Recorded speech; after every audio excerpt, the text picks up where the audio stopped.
मैं संदीप यादव आज के अपने एक नए लेक्चर में नए सेशन में आप लोग का बहुत बहुत स्वागत करता हूं दोस्तों। जैसा कि दोस्तों हम आज पढ़ने वाले हैं केमिस्ट्री। तो हम जैसे कि रेगुलरली पढ़ रहे हैं और बोर्ड एग्जाम 2024 के अनुसार दोस्तों ध्यान में रखते हुए अच्छे कंटेंट के साथ और अच्छे तरीके से तैयारी करते चल रहे हैं। तो आप लोग से मेरा यही दुआ है, आप लोग अच्छे रैंक यूपी बोर्ड में लाएंगे और 100% लाएंगे अगर आप इस चैनल पर बने रहेंगे। तो दोस्तों हम यही चाहते हैं कि आप लोग इसे अच्छे से पढ़ें और रिवीजन करें और हमारे इस चैनल पे आपने जो अभी तक सपोर्ट किया है उसके लिए आपको तहे दिल से धन्यवाद। ठीक है, तो दोस्तों हम कहने वाले ये हैं कि आज पढ़ेंगे हम केमिस्ट्री का पहला लेक्चर। ठीक, आज केमिस्ट्री का ठोस अवस्था पहला चैप्टर है वो आज हम यहाँ पे अच्छे कंटेंट के साथ देखेंगे। आपको बेहतरीन तरीके से बताया जाएगा और आपको नोट्स प्रोवाइड किया जाएगा। अगर दोस्तों हमारे वीडियो थोड़ा पसंद आता है तो आपको लाइक शेयर जरूर कीजिएगा। ठीक है, तो दोस्त कहने का मतलब ये है कि अगर आप इसका नोट्स चाहते हैं तो आप हमारे व्हाट्सएप ग्रुप से जुड़ सकते हैं जिसका लिंक डिस्क्रिप्शन में आप दिया गया है। आप वहां से जुड़ सकते हैं और वहां पे हर एक जानकारी बोर्ड यूपी एमएसपी द्वारा मतलब यूपी उत्तर प्रदेश माध्यमिक शिक्षा बोर्ड द्वारा जितनी भी जानकारियां आपको मतलब वहां नोटिफिकेशन आता है मैं आपको प्रोवाइड वहां पे करा दूंगा। ठीक है, जिससे आपकी कोई जानकारी अधूरी ना रह जाए। तो हम देखते हैं आज का, यहाँ से शुरुआत करते हैं और बेहतरीन तरीके से आप लोग एकदम धमक जमाए रहिए और एकदम कॉन्सेंट्रेट होके आप बोर्ड पे ध्यान दीजिए। ठीक है, हम पढ़ेंगे रसायन विज्ञान। ठीक, एक कक्षा 12 का है, कक्षा 12 का रसायन विज्ञान और ये ठोस अवस्था है। ठीक, तो अब देखते हैं ठोस अवस्था कि ठोस अवस्था होता क्या है। तो देखिए आप एकदम अपने माइंड में ये दिमाग रखिए माइंड में कि ठोस अवस्था, ठीक है, जो एक निश्चित मतलब जिसका द्रव्यमान एकदम मतलब जिसका भार एकदम कठोर, जो मतलब कठोर होता है, जिसके छोटे छोटे कण एकदम बढ़े होते हैं, एकदम नजदीक नजदीक होते हैं। ठीक, जो कम फैलता हो, जो कम सिकुड़ मतलब सिकुड़न तो उसमें रहती है, जो कम मतलब कि जो कम फैले। ठीक है, वही क्या होता है ठोस अवस्था होता है। फिर यहाँ हम उसको इसका डिफिनीशन देखते हैं।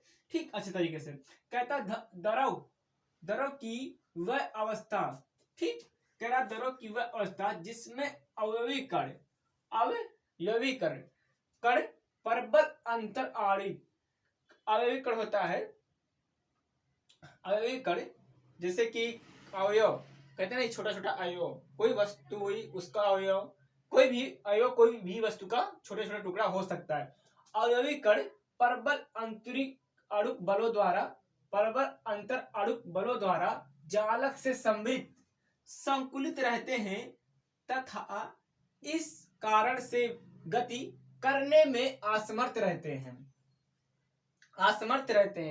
ठीक है, कहने का मतलब यहां है दोस्तों, कहने का मतलब है कि द्रव की वह अवस्था, द्रव की वह अवस्था जिसमें अवयवी कण परबल अंतर आणविक, परबल यानी मजबूत, ठीक, अंतर आणविक, अंतर आणविक मतलब अंदर की, अंतर आणविक बल द्वारा, अंदर के बल द्वारा क्या जालक से समृद्ध यानी एकदम चिपके, संकुलित, संकुलित मतलब एकदम सिकुड़े रहते हैं। मतलब एकदम जैसे कि आप, मैं यहां ले रहा हूं कोई चीज ले रहा हूं, जैसे ये हुआ। ठीक, ये अगर इसको हम छोटे छोटे टुकड़ों में काटें तो कट जाएगा कि नहीं कट जाएगा। तो ये छोटे छोटे अवयव क्या अवयव कणों के परबल आंतरिक, ये अगर इसको पहले ये क्या रहा होगा, पहले मान लो ये तो बना हुआ है, मान लो ये कोई पदार्थ है। ठीक, पहले ये क्या होगा, पहले छोटे छोटे टुकड़ों में रहा होगा, फिर इसको एक सांचे में तैयार किया हो गया होगा, तो जाके ये एक ठोस बना कि नहीं बना। ठीक है, कहने का मतलब आप समझ गए कि कोई भी चीज होता है, कोई भी मान लो पत्थर ले लें, ठीक, कोई भी मान लो एक ये ले लिए। ठीक, ये आपको दिख रहा है छोटा सा पत्थर, ठीक, ईंटे का पत्थर दिख रहा है, तो आपको देखिए एक दो भाग में टूट गया, आपको दिख रहा है दो भाग में टूट गया। ठीक है, तो कहने का मतलब इसमें जितना भाग तोड़ेंगे, ठीक, ये किसके, ये इसमें अवयवी कण है कि नहीं है, देखिए टूट रहा है, टूट रहा है कि नहीं टूट रहा है, तो इसमें अवयवी कण, ठीक, और ये अंतर आणविक बलों द्वारा निर्मित होते हैं, मतलब इसमें संकुलित होते रहते हैं तथा इस कारण और इसी कारण में जब उस आप किसी ठोस अवस्था रहेगा जो, तो इसमें घर्षण कैसे होगा, नहीं होगा। ठीक, तो इस कारण से वे गति करने में मतलब गति करने में घर्षण या गति हुई, ठीक है, जब कहाँ गति होगा, ठोस अवस्था कहाँ गति कर पाएगा, ठीक, गति करने में असमर्थ होते हैं, ठीक, ये असमर्थ मतलब कि ये गति नहीं कर सकते हैं, ठीक। अब देखते हैं कि ठोस अवस्था के गुण। देखिए जो टॉपिक दिया गया है, किसी भी आप बुक को उठा लीजिए, जो टॉपिक दिया जाएगा उससे ज्यादा यहाँ नहीं, और उससे ज्यादा हो सकता है लेकिन कम नहीं पढ़ाया जाएगा आपको, और एकदम बेहतरीन तरीके से। ऐसा हो ही नहीं सकता कि आपके अंदर, आपके खोपड़ी में न घुसे, ठीक। तो कह रहा है ठोस अवस्था के गुण व लक्षण, ठीक। किसी भी ठोस अवस्था के गुण व लक्षण, कहने का मतलब होता है गुण उसके अंदर भी होता है और लक्षण उसके अंदर भी होता है। किसी भी चीज का, आप जान रहे हैं, किसी भी चीज का गुण एवं लक्षण, ठीक है, किसी भी चीज का, किसी वस्तु का गुण एवं लक्षण उसके अंदर ही होता है, ठीक। आप इतना ध्यान दीजिएगा कि किसी भी वस्तु का, किसी भी चीज, मतलब कि कोई भी वस्तु हो और कोई भी पदार्थ हो, तो उसके गुण एवं लक्षण उसके अंदर ही होंगे, ठीक। यानी गुण ही लक्षण होता है और लक्षण ही गुण होता है, ठीक। लक्षण वो होते हैं जिससे हम उनको पहचानते हैं, और गुण वो होते हैं जो उसके अंदर होता है, मतलब एकदम थोड़ा सा हटके भरा है, ठीक, लेकिन बात वही होती है, अब बात उसी की होती है। कहने का मतलब पहला देख लेते हैं, आकार एवं आयतन, यानी ठोस अवस्था के आकार एवं आयतन दोनों निश्चित होती हैं। देखिए गजब का है, कह रहा है ठोस का आकार एवं आयतन निश्चित होता है, मतलब इसका आकार, ठीक। आप अगर देखिए, आप अगर इसको, मैं कह रहा हूं तो मान लीजिए ये है, हाँ यही मान लीजिए ये है, इसको हम दो भाग में काट दें, ठीक। आप कहीं तौले ले जाके, ये मान लो 100 ग्राम का था, 100 ग्राम था, 100 ग्राम का था, इसको काट दिए, तो क्या ये फिर तौलेंगे इसको आधा आधा टुकड़ा, तो क्या वो कम हो जाएगा, कहां से कम होगा। तो बात वही आ गई कि आकार एवं आयतन दोनों निश्चित होती है, ठीक।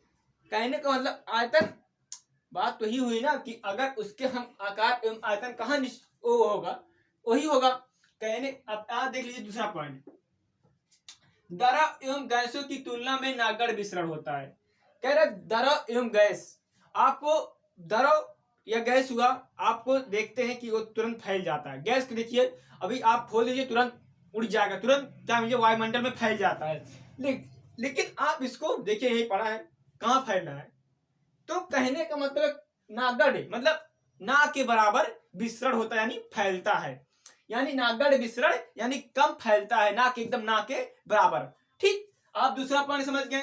और तीसरा पॉइंट क्या करा, इसके घनत्व अपेक्षाकृत उच्च होते हैं तथा गर्म करने पर कम फैलते हैं, ठीक। कहने का मतलब ये हुआ, ठीक, इसका घनत्व अपेक्षाकृत उच्च होते हैं और तथा गर्म करने पर बहुत कम फैलते हैं। कहने का तात्पर्य यह है कि ये बहुत ही एक, इसका जो है, ये इसका जो आकार है, जो घनत्व है, ठीक, जो उसका जितना स्थान घेरता है, ठीक, और मतलब घनत्व भी, और ये उच्च, यानी उच्च क्या कहते हैं, यहाँ पे लिखा गर्म करने पर बहुत कम फैलते हैं। इसका घनत्व उच्च होता है और गर्म करने पर, आप देखिए लोहा ले लीजिए, ठीक, आप लोहा ले लीजिए, आप उसको जब गर्म करेंगे तब वो बहुत कम फैलेगा, ठीक। आप मान लो प्लास्टिक ले लो, अभी देखो कितना फैल जाता है, अभी इसको गर्म करो प्लास्टिक को, अभी देखो कितना फैल जाएगा, समझ में आ गया। आप चौथा पॉइंट देखते हैं, चौथा पॉइंट क्या कह रहा है, चौथा पॉइंट क्या, द्रव एवं गैसों की तुलना में प्रबल अंतरिक्ष बल पाए जाते हैं। हाँ भाई, देखिए मान लीजिए एक गैस है, एग्जाम्पल गैस है, कहीं यहाँ कहीं यहाँ कहीं यहाँ कहीं यहाँ कहीं यहाँ कहीं यहाँ कहीं यहाँ कहीं यहाँ, मतलब पूरा फैले रहेंगे वायुमंडल, ये वायुमंडल मान लीजिए, ये मान लीजिए वायुमंडल हो गया, ठीक। अब देखिए सब हवा हो गई और गैस में मिल जाएगा, ठीक, मिल जाएगा, और इसमें अंतर बहुत दूर दूर होते हैं, दूर दूर नहीं होंगे, कहीं यहाँ एक होगा, कहीं यहाँ कहीं यहाँ कहीं यहाँ, मतलब दूर दूर है। और इसमें और कह रहा है, और अभी देख, और इसमें देखिए ठोस अवस्था में एकदम नजदीक नजदीक होंगे, इसको इतना नजदीक नजदीक, अब मान लीजिए ठोस में यहाँ यहाँ यहाँ यहाँ यहाँ ऐसे ऐसे ऐसे होंगे, और इसमें दूर दूर होंगे। तो इसमें अंतर आवृत्ति बल किससे ज्यादा होगा, जिसमें अवयव कण यानी अणु नजदीक नजदीक होंगे, उसी में अंतर आवृत्ति बल अधिक होगा, समझ गए। उसके कण क्या है, दूर दूर है गैस के, ठीक, गैस और द्रव के दूर दूर हैं, जबकि ये ठोस के नजदीक नजदीक होंगे। ठीक, आप इतना समझ गए। चौथा पॉइंट अब कह रहा है ठोस के प्रकार।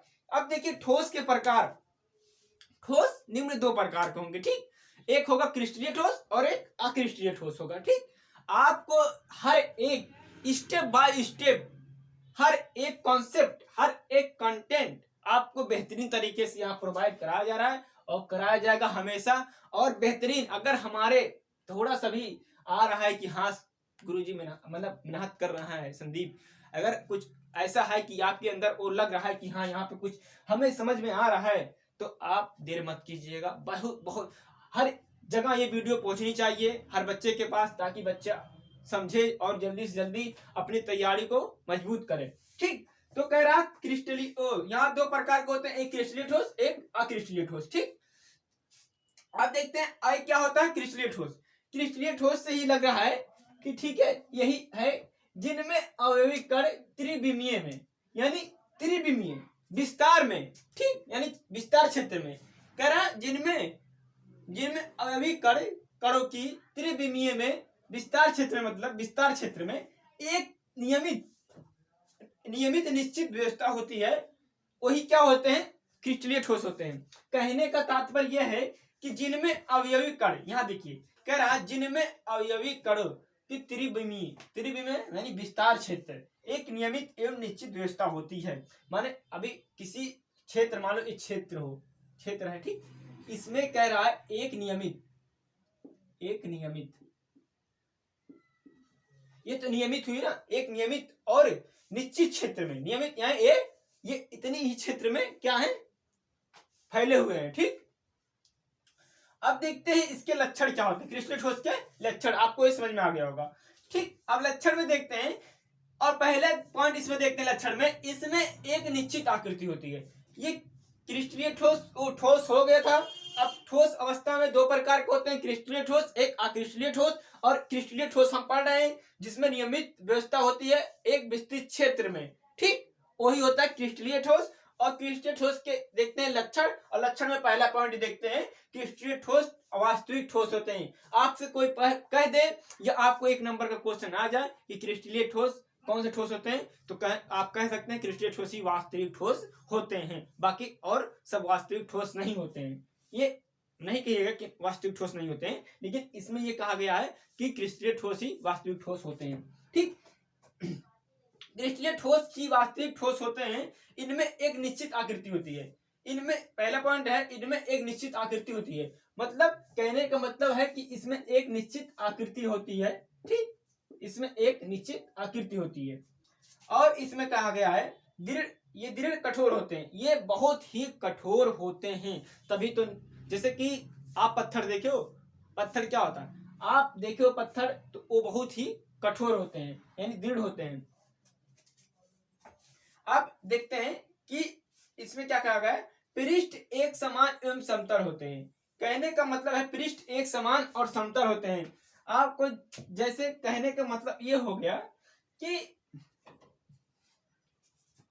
ये क्या कहते हैं, पृष्ठ एक समान एवं समतल होते हैं। आप इसमें देख रहे हैं कि एक समान और समतल, कहने का मतलब है कि जब भी ये जुड़े रहेंगे तो एक समान और एक समतल। ठीक, और ये समदैशी प्रकृति के होते हैं, माने समान दिशा में। ठीक, और उपयोग देखिए क्या कह रहा है, उपयोग में कह रहा है कि कलाई, इसमें आ गया उपयोग क्रिस्टलीय ठोस में, इसमें कह रहा है कलाई तथा दीवार घड़ी बनाने में किया जाता है। क्या, कलाई तथा किसमें, हाँ, उपयोग कलाई तथा दीवार घड़ी बनाने में किया जाता है। और दूसरा पॉइंट देखते हैं कि कच्चे उत्पाद में किया जाता है, इसका उपयोग कच्चे उत्पाद में किया जाता है। और नंबर तीसरा आभूषण बनाने में भी किया जाता है, जैसे सोना चांदी और सब चीजें हुई तो इसका उपयोग किया जाता है। ठीक है, क्रिस्टलीय ठोस का उपयोग आभूषण बनाने में किया जाता है। ये सब एग्जाम्पल में पूछ लिया जाता है। ठीक, और हम लोग यहाँ देखे एग्जाम्पल इसका नहीं देखे थे कि ये क्रिस्टलीय ठोस का एग्जाम्पल देखिए, कॉपर सिल्वर आयरन NaCl यानी सोडियम क्लोराइड होता है। ठीक, इसका क्रिस्टलीय ठोस का, क्योंकि एक नंबर का क्वेश्चन पूछ लिया जाता है कि क्रिस्टलीय ठोस का क्या कहते हैं example, copper, silver, iron, NaCl। ऐसे पूछ लेगा कि NaCl है, क्रिस्टलेट ठोस क्या है, क्रिस्टलेट ठोस मतलब क्रिस्टलेट ठोस या अक्रिस्टलेट ठोस, मतलब ऐसे ऑप्शन में और देके पूछ लेता है तो आप क्रिस्टलेट ठोस लगाएंगे। ठीक, तो अब आते हैं अक्रिस्टलेट ठोस। अक्रिस्टलेट ठोस क्या होते हैं? वे ठोस जिनमें अवयवी कण, वे ठोस जिनमें अवयवी कण, अवयवी कण कणों की कोई निश्चित एवं नियमित व्यवस्था नहीं होती है, अक्रिस्टलेट ठोस कहलाते हैं। कहने का मतलब यह है कि कोई वस्तु है, यानी कोई ठोस, वह ठोस जिनमें अवयवी कण, जिनमें छोटे छोटे कण, कोई निश्चित एवं नियमित व्यवस्था नहीं होती है। जिसका कहने का मतलब होता है कोई ऐसा कण, कोई ऐसा वस्तु जिनमें एक निश्चित और नियमित व्यवस्था नहीं पाई जाती है। कोई जैसे कि कोई, अब मान लिया जाए, ठीक, मान लिया जाए कोई चीज है, कोई मानो एक पदार्थ है, ठीक, ये मान लिया एक पदार्थ है, कह रहा है इनमें एक और निश्चित एवं नियमित व्यवस्था नहीं पाई जाती है, मतलब एक प्रकार के नियमित व्यवस्था नहीं पाई जाती है और निश्चित व्यवस्था नहीं पाई जाती है, अगड़म बगड़म। जैसे कि मान लिया जाए कोई प्लास्टिक है, ठीक, ये प्लास्टिक है, ठीक, अगर मान लिया जाए आप इसको गला दें, ठीक, तो फैल जाएगा, तो फैल जाएगा कि नहीं फैल जाएगा? तो आप गला के फैल जाएगा, तो इसमें क्या मतलब है कि निश्चित, निश्चित क्या है, निश्चित और नियमित व्यवस्था इसमें नहीं है। ठीक, तो अक्रिस्टलेट ठोस कहलाते हैं। अब देखते हैं इसके लक्षण। लक्षण में देखते हैं इसके अक्रिस्टलेट ठोस के, और लक्षण या गुण देख सकते हैं इसमें।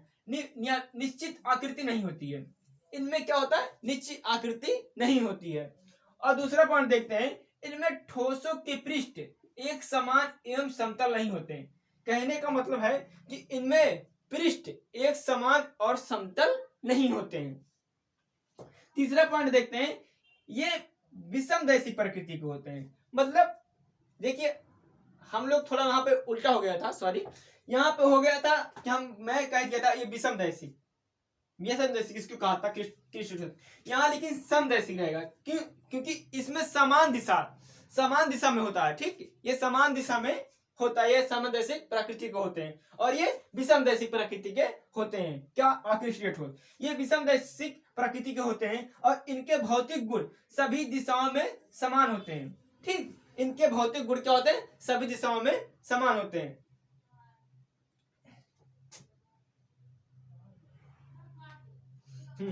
इसमें भौतिक गुण सभी दिशाओं में समान होते हैं। इसमें थोड़ा उल्टा हो गया था हम लोग क्रिस्टलेट ठोस में, ठीक, और इसमें असमान होंगे। जब इसमें अक्रिस्टलेट ठोस में, देखिए अक्रिस्टलेट ठोस में जो भी होगा उसका उल्टा इसमें होगा, ठीक, अक्रिस्टलेट ठोस में आप समझ जाइएगा। ठीक, कुछ भी अगर बोला होगा उसमें तो थोड़ा आप उसमें मैनेज कर लीजिएगा। ठीक, आप होशियार हैं, आपको मुझे यकीन है कि आप मेरी गलती को वहां पे आप सुधार कर लेंगे। ठीक क्योंकि बोला हुआ चीज वापस नहीं आता है। तो मैं यहाँ बता दे रहा हूँ कि ये विषमदैशी प्रकृति के होते हैं इसमें, ठीक, नहीं, ये समदैशी प्रकृति के होते हैं, और इसमें जो दिशाएं होती हैं वो विषम होती हैं। ठीक, और इसमें विषमदैशी प्रकृति होते हैं, प्रकृति के होते हैं, और इसमें दिशाएं समान होती हैं। ठीक, अब कह रहा उपयोग में देखते हैं, एक वोल्टेज सेल बनाने में। कहने का मतलब है कि ये जो वोल्ट सेल होते हैं, ये जो ऊर्जा को क्या कहते हैं, ये विद्युत ऊर्जा को यांत्रिक ऊर्जा में बदलते हैं, वो ये इसी से बनते हैं। ठीक, अब देखते हैं दूसरा पॉइंट, घरेलू उपकरण, कांच, सजावटी सामान, लेंस आदि बनाने में किया जाता है। कहने को था कि घरेलू उपकरण, कांच, सजावटी सामान और लेंस आदि बनाने में किया जाता है। तो दोस्तों आप इतना देख लिए हैं और आप इतना समझ लिए हैं, आपको नेक्स्ट वीडियो में इसका और लेके आ जाएगा। अगर आपको ये कंटेंट अच्छा लगा हो तो आपको एक काम करिए, आप इसको ज्यादा से ज्यादा बच्चों में शेयर करेंगे, आप एक प्रॉमिस करिए। और हाँ, अगर आपको मैं एक बार नहीं फिर यहाँ कह रहा हूं कि मैं अभी देखिए अकेला हूं, ठीक, और देख ही रहे आप, कभी एक वीडियो कभी दो वीडियो मैं लगातार मेहनत कर रहा हूं और लगातार हर प्रयास में हूं कि बेहतर से बेहतर आपके लिए करूं, और बेहतर से बेहतर हम करेंगे, ये जरूर करेंगे। तो आप लोग चिंता मत करिएगा दोस्तों, मैं यहाँ जितना पढ़ा रहा हूँ आप उतना तैयार करते रहिए। ठीक है, आप और कॉलेज स्कूल जाते होंगे तो आप उनको भी अच्छे से पढ़िए। ठीक, और यहाँ पर जो सपोर्ट आप कर रहे हैं, मैं हमेशा कहता हूँ कि आप सपोर्ट कर रहे हैं तो आप, मैं हमेशा उसके लिए आभार व्यक्त करता हूँ आपको हमेशा, ताकि आप कह ना सके कि हम इतना मेहनत कर रहे हैं सर जी के लिए, तो सर जी हमारे लिए कुछ नहीं कर रहे हैं, लेकिन हम क्या कर रहे हैं आप जान ही रहे हो। ठीक, तो दोस्तों आप बस हम यही आज का सेशन एंड करते हैं। आप अपना ख्याल रखिएगा। तो जय हिंद, जय भारत।